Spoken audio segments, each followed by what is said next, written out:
lot of like this. Like Claudia Rankine's The Racial Imaginary, and like I just got, oh my god, I have some really fun things that I can show you. But this is what I've been getting to read. Like, that's Doug Kearney's new book. And it's all about, it's this sort of like textbook about like black studies, but he calls it mess studies, and like, so Doug Kearney, Fred Moten, Claudia Rankine, this book, but also Audre Lorde, W.E.B. Du Bois. Who else is in there? Oh, I've been reading Roxane Gay too. I like her essays. Kind of. I like her more on Twitter than I like her writing on the book, but whatever. So that's some of the research, but then like the mystic shit. Is this like a new thing, or do you think you've like always been? I've always been on this? I've always been on this. I was like, when I was in high school, and you could ask Michael this, I got in trouble. I got in a lot of trouble at the school because we had this assembly that was supposed to happen where these two, and I was frustrated already with the school because like there had been this racist incident, and there were just several racist incidents. Like they didn't allow me. The head of the English department at the time was like, so I was like, the cool thing about the school Fieldston is that like I didn't take chemistry and I didn't take I took a semester of physics. I didn't really take the science. I got to just take whatever classes I wanted to take, and like there were some cool teachers there, like Mr. Morris, Michael, and then Shelby Stokes, and some of these other like amazing folks who would let me like fuck with the just do whatever I wanted to do. Yeah. But I was really mad because the head of the English program was like, "Oh, you're not equipped for senior seminar." And it was just a class full of white children. And I was pissed. So I was already angry. So like everyone else was equipped somehow? Somehow, but I'm not, even though it's the same education. And you were being singled out. Yeah, definitely. I was pissed. I was so bad. And then there was this assembly that had been canceled because the two speakers were like, they were presenting on like one state, two state solution, like Palestine. And they were both Palestinian. And like all of these people in the school just like got really angry and canceled the assembly. Like the families got really mad, forced the assembly to close. And like a girl had just gotten expelled for like circulating racist text around the school. So I was pissed. And I like flyered the school. I was like, fuck that shit. Like, what do I flyered the whole school with like things being like, do you need money? And then it was written about, they didn't mention me by name, but it was written about in the Metro section of the Times. So I was always like on this tip. I was always like, I think being in like, I loved Fieldston because I still hang out with like Michael Morse. I still like keep in touch with teachers there that are really special. And that I think that's very, very, very rare.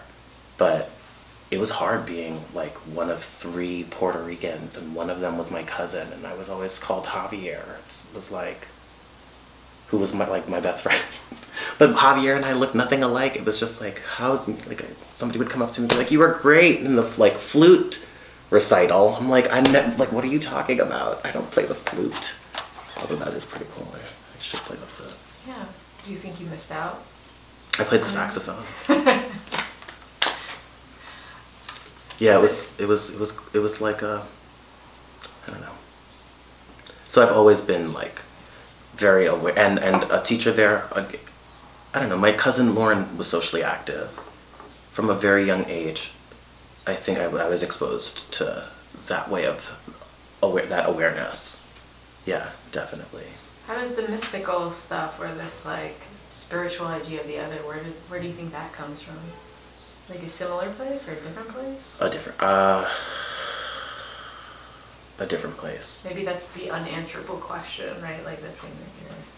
Well, no, I think it's sort of, I mean, I know where, well it is an unanswerable question, and I've been struggling to write about it for a while now. you know, I try, but I don't think I've been doing very well at sort of articulating what I'm trying to. I don't know, I just have always felt very, I don't know, I just have had like I've experienced a lot of traumas. I've experienced a lot of trauma in my life. And some of it, I don't know, I mean, these stories are like real. And there have been like moments where, I don't know, I can give an example. Only if you want to. I might need like more of that split. Yeah, no, I've been struggling to write about it. I'm trying to. That's what this whole project is. The one what I'm working on now, that's what it's all about. I've been trying to, I've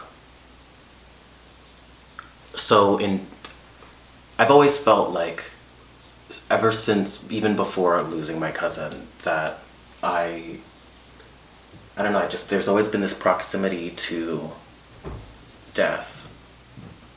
I've experienced it, I've seen it a lot. And I think that I've, in many ways, experienced it a lot. Like, I think that I feel that some things that that I've been through have been so damaging that it feels like death. It feels like a death.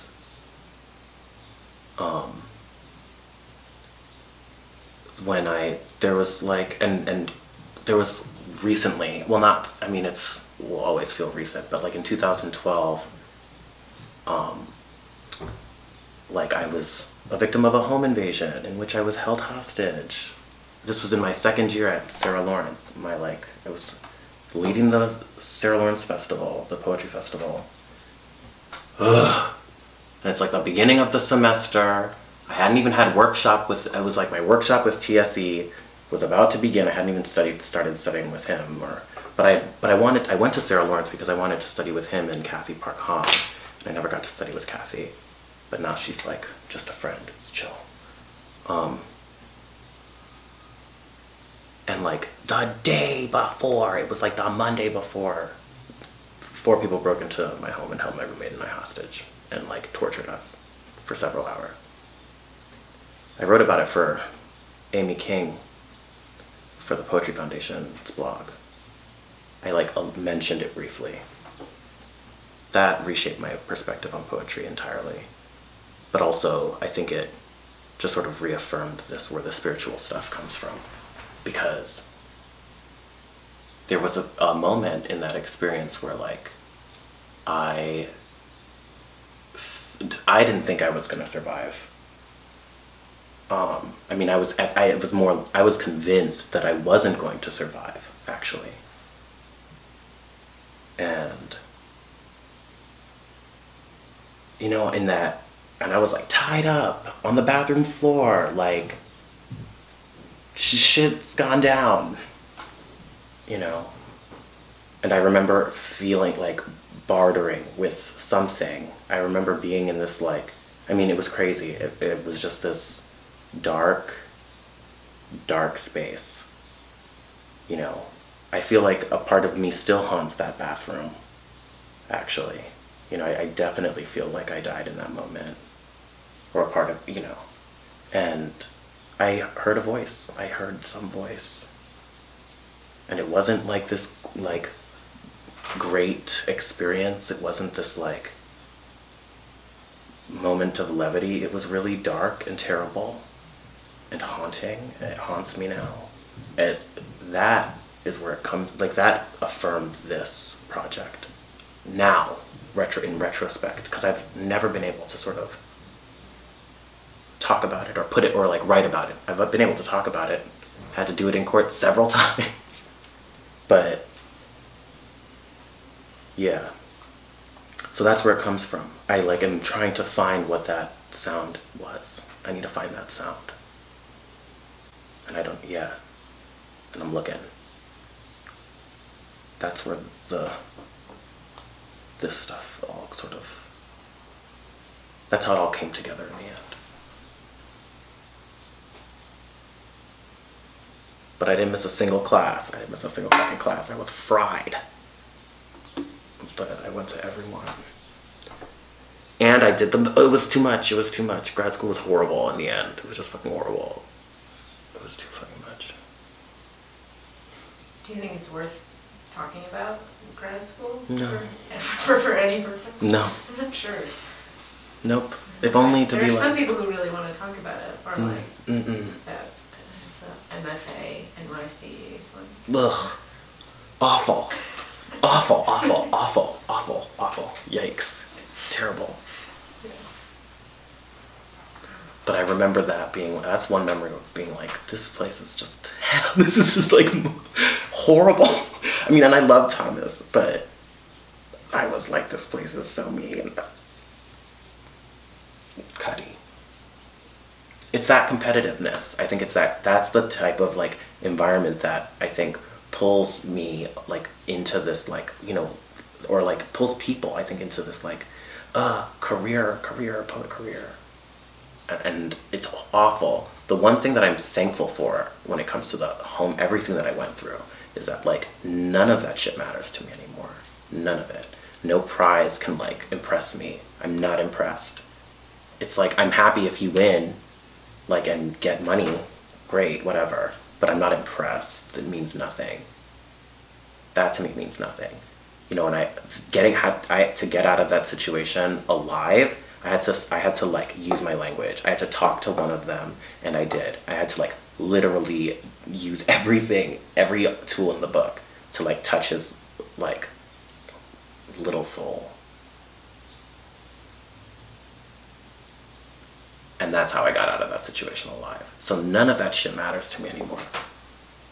It's like, okay, congratulations, you won, whatever. I don't care. It means nothing. It really doesn't. And I'm thankful for that. You know, I'm thankful for that experience for that reason. I think it gave me the, like, this perspective, you know. I think I'm thankful every time that some shit happens and it's like, this is really hard to deal with, or, you know, I'm thankful for everyone in the end, just because, you know, I think that like, with each tiny death, it's like, okay, I have more perspective on what, you know, I'm supposed to be doing, or how I'm supposed to, what, you know, the little that's left of me, I know it pretty well.